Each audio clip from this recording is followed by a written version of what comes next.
Wesh, j'ai des contours. Plus sérieusement, on se retrouve pour l'atelier sur Hunter x Hunter. On va voir l'atelier à travers 3 points, les points positifs, les points négatifs, enfin une petite synthèse, et cette synthèse sera accompagnée d'une recommandation de ma part. Pourquoi cette recommandation? Parce que de 1, c'est gratuit, et de 2, les suppléments, ça fait toujours plaisir. Donc tout d'abord, pour les points forts, il y en a 3 super importants à mon sens. Il y a l'univers, le personnage principal, enfin le système de pouvoir. Pourquoi j'apprécie autant l'univers d'Hunter x Hunter? C'est parce que c'est un univers super vaste, et ce que je kiffe, c'est la démarche derrière. Parce qu'en fait, l'auteur d'Hunter x Hunter, ça se voit, c'est un mec bancal, c'est un branleur, tu peux pas compter sur lui. Et je pense que quand il a créé son univers, il s'est dit, bon, je vais faire un univers super vaste où tout est possible, comme ça, si un jour je change de registre, les fans ne seront pas désorientés, ils diront juste, c'est lourd, le manga se renouvelle. Et ce que j'apprécie beaucoup avec l'univers d'Hunter x Hunter, c'est qu'il est plutôt sombre et complexe, et ça fait un contraste avec le héros de l'histoire, Gon.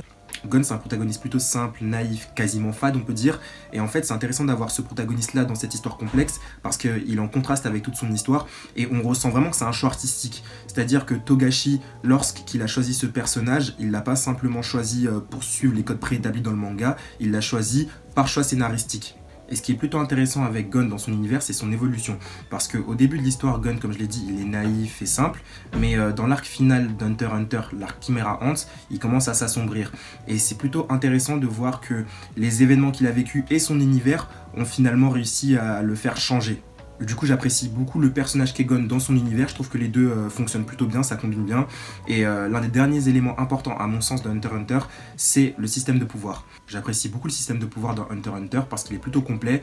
Et en plus de ça, on veut vraiment nous faire ressentir que c'est un apprentissage d'une vie. C'est pas juste, t'es un génie du nen, tu seras chaud dans 2 mois. Non, dans Hunter x Hunter, Gon et Killua, c'est des génies du nen, mais c'est pas pour autant qu'ils sont chauds dès le début. C'est-à-dire que ça leur permet d'avoir des bases solides, mais ça leur permet pas d'avoir des techniques de fou, parce que justement, c'est l'apprentissage d'une vie. On veut vraiment nous faire ressentir que le nen, c'est des techniques à comprendre et assimiler. Et j'adore le système de pouvoir dans Hunter x Hunter, parce qu'une fois appliqué au combat, c'est super stylé.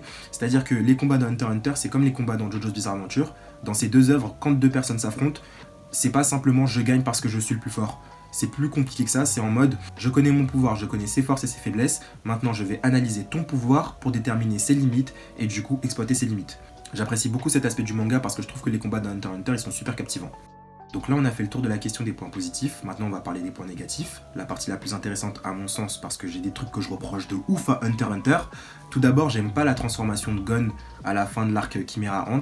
Genre en fait, comme je l'ai dit précédemment, j'apprécie beaucoup les combats d'un Hunter x Hunter parce que c'est de l'analyse, mais sauf que dans l'arc final de l'animé, l'arc Chimera Ant, Gon il a un power-up et grâce à ce power-up il gagne. Alors que généralement, c'était pas ça les combats. C'est-à-dire que c'est super intéressant scénaristiquement de voir Gon se laisser submerger par ses émotions, mais c'est dommage parce que l'aspect tactique des combats, il est négligé, et comme je l'ai dit précédemment, le nen c'est l'apprentissage d'une vie. Du coup, j'ai vraiment l'impression qu'on gâche tout le système de pouvoir qui a été mis en place. Mais en fait, le truc qui fait que j'ai vraiment la haine contre Hunter x Hunter, c'est l'auteur. Parce qu'en fait, à la limite, c'est pas grave ce power-up. Si plus tard on voyait Gon avoir un vrai combat super compliqué où il y a beaucoup d'analyses et autres, mais il y aura pas ce combat-là. Parce que Togashi, l'auteur d'Hunter x Hunter, c'est un branleur, comme j'ai dit précédemment, et du coup, Hunter x Hunter, ça n'aura jamais de fin. Étant donné que là, Togashi, il s'est engouffré dans un arc qui est beaucoup plus ambitieux que tout ce qu'il a fait avant, et qu'en plus, il a un rythme de parution de merde, je pense qu'il va jamais finir son manga. Quand je dis rythme de parution de merde, c'est que normalement il devrait sortir un chapitre toutes les semaines, il en sort 1 ou 2 par an. C'est-à-dire que One Piece et Naruto, ça a commencé en même temps qu'Hunter x Hunter. One Piece c'est encore en cours de parution et il y a actuellement 90 tomes. Naruto, ça s'est fini en 2015 et il y a à peu près 70 tomes. Hunter x Hunter, il y a 30 tomes. Et on voit bien qu'il y a un problème du côté de l'auteur. Et ne me parlez pas de sa maladie parce que c'est sûrement vrai, ses problèmes de dos et autres, mais s'il voulait continuer son manga coûte que coûte, il se trouverait quelqu'un pour faire les illustrations à sa place et il ferait seulement le scénario. Ça se fait aujourd'hui avec Dr Stone qui est dessiné par Boichi ou One Punch Man qui est dessiné par Murata. Mais les gens qui n'ont jamais regardé Hunter x Hunter, ne vous basez pas uniquement sur mon point de vue parce que le ressenti que j'ai eu, il est plutôt personnel. Je connais très peu de personnes qui ont eu le même ressenti que moi à la fin d'Hunter x Hunter. Donc si vous n'avez pas encore regardé, foncez. Franchement, la plupart des gens kiffent à mort. Au moins, genre, si vous kiffez pas à la fin, vous serez prévenu qu'il y a certaines personnes qui peuvent être déçues. Et pour les gens qui ont déjà regardé Hunter x Hunter, voici ma recommandation. C'est Yu Yu Hakusho, c'est un manga fait par Togashi toujours, et c'est le premier grand succès de Togashi dans l'univers du manga. Donc si vous avez kiffé Hunter x Hunter, il n'y a pas de raison que vous kiffiez pas Yu Yu Hakusho.